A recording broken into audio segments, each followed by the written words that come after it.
he talks about balance, and that's one of the things that can help balance things out is, based on where the score is, based on where the time left in the game is. You sit there and say, they're playing a little bit softer. They want to keep in front of us.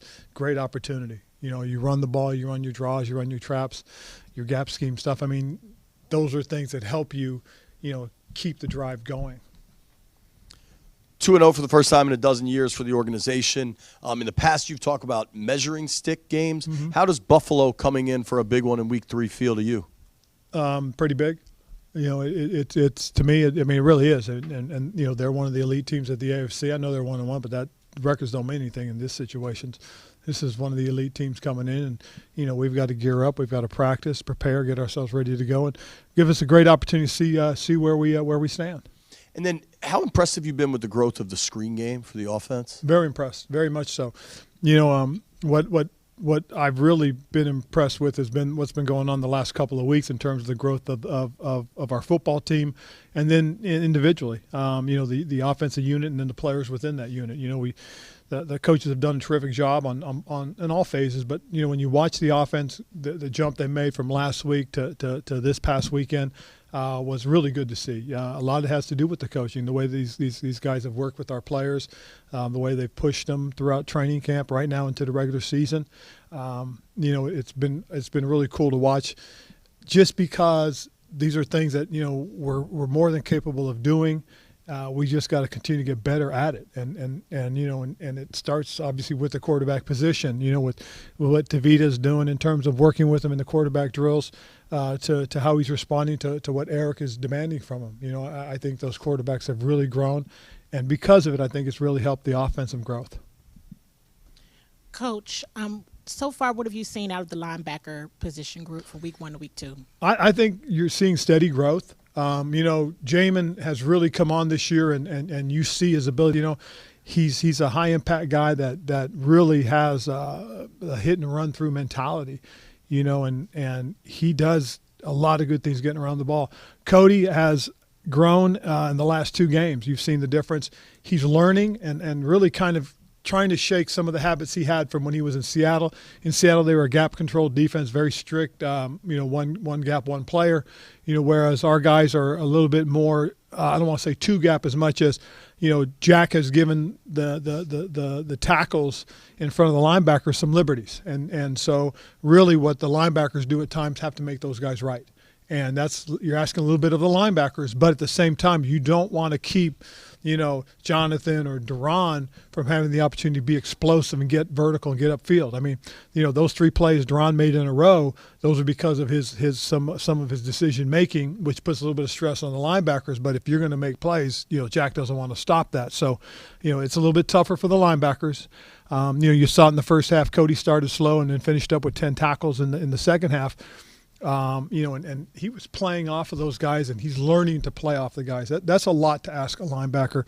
Jamin's used to it, and so when you watch Jamin, he almost puts them in a bind sometimes because Jamin has a tendency that he sees something, he'll run through. So they're kind of learning and developing and growing as a group. And starting out at home, another sellout crowd, how exciting is that for you and for the team overall in preparation this week? Wow, I think that's great. I really do. I think it's going to be very exciting for our players. This is going to be a good crowd. It's going to be, it'll probably have a few more Buffalo fans just because they do travel very well. But hopefully we'll have a lot more Commander fans out there that'll drown them out. And I'm looking forward to the environment. I mean, this is kind of what I've been hoping for. Just because having been here when it was like that back in the day, this is very exciting for our team and for our organization and for this community and city. Coach, some video of Daron Payne, quote unquote, single-handedly forcing a 3-and-out on Sunday against the Broncos, making the rounds. From going back to your first experiences with Daron, kind of what stands out the most of his growth with your time with him? Just the consistency in his play now. Last year one of the big topics was always about him finishing, and once he started finishing last year, he became, it's apparent that he is a dominant player. And then the way he finished last week off, or last Sunday, was about as impressive as it gets. I mean, we have a heck of a tandem with him and Jonathan. I mean, those 2 guys are about as dynamic a group of guys I've been around. I was fortunate to be around when K'Wan Short and Star Lutulele worked together. These 2 guys are probably more explosive. more dynamic. And I was very fortunate to have those two guys, when I was in Carolina. But you also couple it with some of the guys that we have in backup roles with JR and Abdullah, and we got a pretty stout bunch up front. And we're very fortunate to have that group. And then these first 2 weeks, there's been some illegal hits in the two games your team's been involved in. Obviously, the one to Logan is probably the worst. From a competition committee standpoint, do you think there's something more that the league needs to do for that? Not necessarily, other than discipline. I mean, that's the only thing that might be the biggest deterrent. Obviously, nobody wants to take a player and throw them out, and then let alone have to suspend them. But if that's what is coming next, and hopefully the players, they'll understand that this is a safety issue, and not just for the player you're hitting, but for yourself as well. And I know that's one of the topics that we go through every year. We look at all those hits that are flagged. Then we'll even look at some of those that were missed, and we'll discuss it, and what can we do, and ultimately what's going to happen is, you'd hate to see it happen, but you may have to start having a few more guys ejected or suspended. I mean, finding is one thing, but when you start taking away play time, that I think impacts players a little bit more, and that'll be a big discussion probably in this offseason that we're going to have. With the screen game, what has made it so effective? Is it the disguising, the timing? What are you seeing from balance? And I agree with with the way that EB talks about it. When I listen to him and the offensive coaches talk about putting plays in with the same action, with the same formation, the same shifts in motion, but yet from that look, we run the ball, we throw the ball, we screen the ball. So the more balance we can have, I think the much more productive we can continue to be as an offense. And, as I said, EB and his staff have done a really good job in the last couple of weeks, obviously those first 2 weeks with the game planning and trying to mix things up and, again, continue to create that balance. And just going back to the crowd question real quick, because the Bills do travel, do you kind of see this more of a test for how much the fan base has grown, if you guys can bring back those? I guess you can. To your point, Matt, I think you can. You can kind of see it. But, again, I think as if we can continue to be productive and play well and give our fans something to cheer about, I think we can continue to bring them back into the fold and hopefully get it to the point where, you will see that 90-10 split, which would be really cool to have. Right, you obviously have a long history with Sean McDermott. What have you seen kind of in the Bills from week 1 to week 2 and them kind of getting their game together after a rough start? Well, I mean, it's one of those things that when you're prepping for the first game of the year, there's a lot of emotions on both sides, and and especially if you're the home team, there's a lot of emotion. So just because the Bills showed up and they're a very good team doesn't mean New York's going to roll over. And so they had a hell of a game they had to play, and it was a dogfight. But you saw more so than anything else now was then the Bills got a chance to open at home. You saw the guys get the crowd behind them, and so they got energized that way, and they played to where they're capable. I mean, this is a very good football team. Like I said, this is one of the AFC standards, so it's going to be a great opportunity for us to measure up. With the caveat, Ron, that you guys have won big games before. You win to Pittsburgh and beat Pittsburgh. You beat Tampa Bay here, so I know you've won big games before.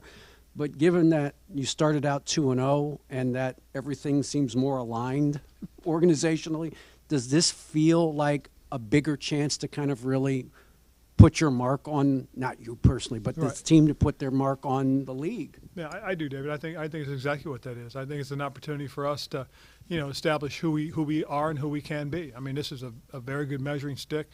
What they've done for the last 4 or 5 years, especially with the young quarterback now who's coming into his own. This is going to be a heck of a challenge for us on defensive side as well. I mean, we are a stout, solid defense, but when you can play against teams like this and perform well, then you really start making the mark. And us as an organization and as a team can really step up and get some attention from some folks. Ron, I just talked to Jonathan Allen in the locker room, and I asked him about, how does this team handle success now? And he said something really interesting. Basically, when you think you have arrived in the NFL, that's when you get humbled. As a coach, is that something you kind of monitor now with your players? Yep. How's this team going to handle this good start? How's this team going to handle early success? That's exactly it. How are we going to handle it? That's the biggest thing, more so than anything else. If you sit there and you live off that success, you get punched in the mouth. So one of the things that we're going to continue to stress is we're going to take it one game at a time. We're going to play it one game at a time. We're going to keep focused on who we're playing. We're not going to worry about what we just did or what's to come. We're going to worry about what's in front of us, and that's getting ready for this game, showing up on Sunday, and playing the best football we can. Ron, obviously Logan Thomas is still in the injury report, and hopefully he's okay. But how is he doing, and what's your sense for him? He's in the concussion protocol. He's going through the. I believe he's on probably its first or second phase, and we'll see how he's gotten through it tomorrow morning. And with regard to the long snapper, we talked about the other day, and then you guys had the workout, and it looks like you're moving forward with Cameron. And I'm not trying to dismiss the long snapper position, but considering all the things that have been discussed, asked of you over the last 2 or 3 years, that the big topic at the moment in town seems to be about the long snapper is quite a departure from where things have been. Is that sort of a sense of kind of where this team is at and where this organization is at, that it's that getting down to that granular detail? Well, it's a pretty serious topic. I mean, it's probably the most serious topic I've dealt with in the last 4 years as far as football is concerned, other than the quarterback issue. And not to make light of those other off-the-field issues, but it is kind of a relief. It's kind of a delight, to be quite honest with you, that we really have been focusing on our players and the guys and what they're doing and accomplishing on the field. I think that's really great, and I think it's really cool to be able to do that. But it is an issue for us. We work with Cheese. Just it's the thing that's so crazy is, he had one bad snap, and then the next 6 were money. I mean, they're right where they needed to be, the laces where they were supposed to, and it's one of those things. It's hopefully it's not the quote unquote yips. It's just this is just out of the abnormal, and he'll settle in. We had the 5 guys come in, work out, and to be quite honest, his times, his placement were better, with the exception of that, and so. It's only bitten us only once, and we're gonna grit our teeth with him and give him the opportunity to straighten it out. But we have 5 guys that we've brought in, and we have a list now, and so we're prepared, and we'll see what happens. Okay, and with Brian Robinson, he was talking about how the more carries he gets, the more patient he feels he gets. What's the balance with getting him some more carries maybe in the first half to kind of get into a little bit more groove early? And do you see that difference in him the more carries he gets? Well, as long as we don't get behind 21-3 again. But I do agree with what you're saying. I mean, and you can see it. He got stronger as the game went on. He ran with that pop, that confidence that was kind of his trademark last year during that nice stretch we had with him before he got the quad injury. And if we can continue to create that and get that early balance, because if you look at it, we obviously things got a little bit out of the normal in the first half, but then once we settled in the second half, came out and got that first drive off of the takeaway in the second quarter, and then we just kind of found that groove, and then you saw the balance come out early on in the second half. And that's the balance we talk about. Now you can see him gain the confidence. You can see him running. And the same thing was true for AG.